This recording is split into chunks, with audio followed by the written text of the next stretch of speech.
তারা আমি অর্থ দিয়া, আর আমি তোমাদের এনেছি আমার দিল দিয়ে, আমার প্রাণ দিয়ে, আমার স্নেহ ভালোবাসা দিয়ে তোমরা আসছো। জানি আমার জন্য তোমরা মরতে পারো, আর জানি তোমাদের জন্য আমি মরতে পারি। এই মধুর সম্পর্কের সাথে তোমাদের জড়িত। তোমাদের রোগ শোক ব্যথা বেদনা সারাদিন 6টায় 6:30 বসি, রাত 9টায় 9:30 10টায় উঠি, কত রকম রোগ, কত ঝঞ্ঝট, হাজার হাজার, সব পূরণ করতে পারি না। যদি আমি এই কাজে যদি সব সময় থাকি, এদের যদি পূরণের কাজই থাকি, তাহলে আমার কাজ আর হবে না।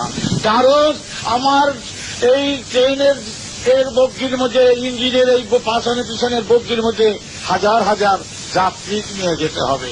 ট্রেন যদি লাইন ছেড়ে চলে যায়, তাহলে তো বুঝো ট্রেনও গেল, ইঞ্জিনও গেল, সাথে সাথে বগিগুলিও শেষ। সুতরাং আমি যেই দায়িত্ব নিয়ে কানে তোমাদের দিয়েছি, এই দায়িত্ব হচ্ছে আমার। আমার পথ দিয়ে আদরে সেই লাইন দিয়ে আমাদের টেনে নিতে হবে সবগুলো টানতে গেলে। তোমার ছেলে গেল, স্বামী গেল, পুত্র গেল, আমার তো ভাই সেদিন চলে গেল 2 বছরের বড়, 12 বছরের বড়। ইচ্ছা করলে বাঁচানো যেত না?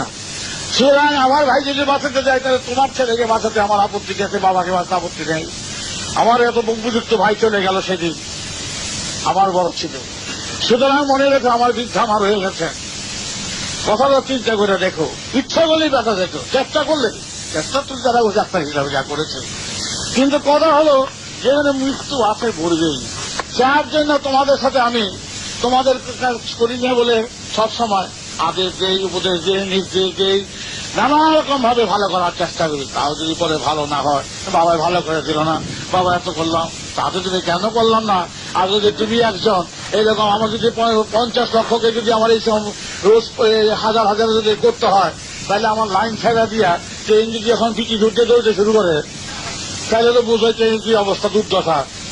আমিও ডুবলাম, তোমরা ডুবলাম। তারপরে কি হবে? তোমরা একদিন বলবা, বাবা আমাকেও কথায় তুমি নাচছিলে কেন? বারে বা এদিকে তোমরাই তো গেলাম না বলে বাবার কথা কো না ভালো করে। তাহলে কেন আমার লোককে আবার কোলারে ভালো করলাম না, আমার স্বামীকে স্ত্রী ভালো করলাম না, আমার হ্যাঁ ভালো করলাম না, আর তখন করলে এক রাগ, আবার রাগ তোমাকেও করতে, কাম করতে করতে করতে করতে যখন দেখলা কিছু দূর দেখতে হইতে পড়ছে, তখন গেলা কেন বাবা আমি, তুমিও গেলা, আমরাও মারলাম, তুমি তো জানতাম যে কিভাবে যেতে হয়। জানতাম, তখন দিকে পারি। সুতরাং তাহলে কি করা উচিত তোমরাই বলো। এই অল্প আয়ু সময়, প্রায় বাচ্চা বয়স থেকে তোমাদের কাছে আসছি, 5 শিশু বয়স থেকে আমি এই পথে আছি। আমি গুরু সাধবার জন্য তো আসি নাই, আমি শিশু বয়স থেকে জন্মগত ঠাকুর, সেই জন্যই বলে 5-7 বছরের ঠাকুর কতজন আছে তোমরা চিন্তা করে দেখো। নিজের কথা বলছি তো, অহংকারের নয়। তাহলে এই 5-7 বছর বয়স থেকে ঠাকুর যখন স্কুলের মাস্টার, হেডমাস্টার থেকে আরম্ভ করে, স্কুলের হেডমাস্টার ছাত্রের কাছে দীক্ষা নেয়, এটা লেখলো মানে শূন্য দিব, কিন্তু আসে নিয়ে এসেছে, দেখেছে অনেকে। সুতরাং আর এইভাবে জীবন যাত্রা করছি, আর তোমাদের এইসব গাদা ভোটের মতন সব পিছনের বুকের মধ্যে সব বইয়ে তালা চালিয়ে আটকাচ্ছি। সেইখানে যদি আমি বেলাইতে চলি, তাহলে কাজ হবে না। আমি গুলি করে পয়সা নেব না, তোমরা সাথে দূর করে দাও, আমি তোমাদের চেয়ে দিলাম, তোমার আমার বাপ বেটার সম্পর্ক।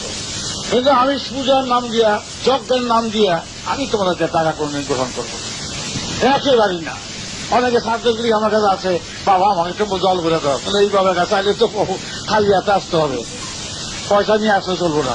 খালি হাতে আছে, বেদ মন্ত্র পাঠ করে জল ছিটিয়ে দিলাম, বাড়ি যাবে। সুতরাং এই ঠাকুর চলবে না যে শান্তি করে দাও, সন করে দাও, যজ্ঞ করে দাও। এই রোজ 100-200 লোক এসে খায়, কত কষ্ট করে চলতে হয়। আর যদি তোমার গুড়ি গুড়ে করে পয়সা রোজগার করতে পারতাম, তোমার পোলাও মাংস ভালো করে খাওয়াতে পারতাম, এবং চৌরঙ্গিতে বাড়ি করতে পারতাম, এই খ্যাত খাবার আমার করতে হতো না। সুতরাং বদনাম দেন আমি যেন আমার না করি, আমি সেইভাবে তোমাদের সঙ্গে সম্পর্ক বাঁধাই নাই।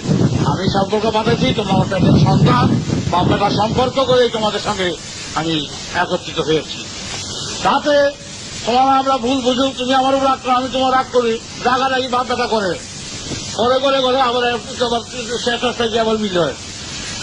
আমরা রাগারাগি করবো আমরা আমাদের মধ্যে, কারণ মতে মিলল না, বাবুর রাগ পুরো রাগ, দুজনে শিখে আছে, খাইবো না।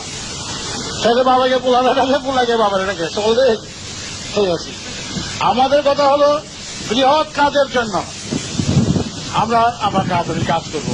আমি যে লাইন ধরছি যে আদর্শ আর বেশি দিন বাঁচবো না, সুতরাং তোমাদের এই 3 কোটি 3.5 4 কোটি লোকের আমার বৌকির মধ্যে ভর্তি হবে, তারপর খ্যাচ করে যাবে দিয়ে মুখে। সেইখানে তোমার কার ওষুধ কার কিছু যেখানে কেউ থাকবে না, সেখানে তালিশ দিয়ে কত রাখা যায় বলো তো তুমি? থাকবেই না, এই কথা তোমরা জানো। সুতরাং এই থাকা থাকের পাল্লার মধ্যে জ্ঞান নাই। আমি পরিষ্কার তোমাকে জানাই দিচ্ছি, আমি বড় কাজের জন্য আছি। আমার যা কাজ আমি করবো। সেই শিশু বসে আছে, আমি এখানে সাধনা করে ঠাকুর বলতে আসি নাই, এখানে আমি চোখ বুঝতে আসি নাই। মাঝে মাঝে চোখ বুঝে তোমাকে এড়াবার জন্য কি করবো, মাঝে মাঝে চোখ বুঝে এড়াবার জন্য। তাহলে এটা হয়ে আবার ফাঁকি হয়ে যাবে, সেই জন্য বসে বসে জব করতে শুরু করে দিই। তাহলে আর একটা ফাঁকি দেওয়া তো উচিত না ছেলেদের কাছে। আমার তো ছেলে, আমি চোখ বুঝে থাকি, কথা বুঝে। তাহলে দেখলাম আগে তো মনে থাকতাম, একটা মৌনই থাকবো, কথাও বলবো না, এমন একেবারে চুপ করে থাকতো। আমি আমার জব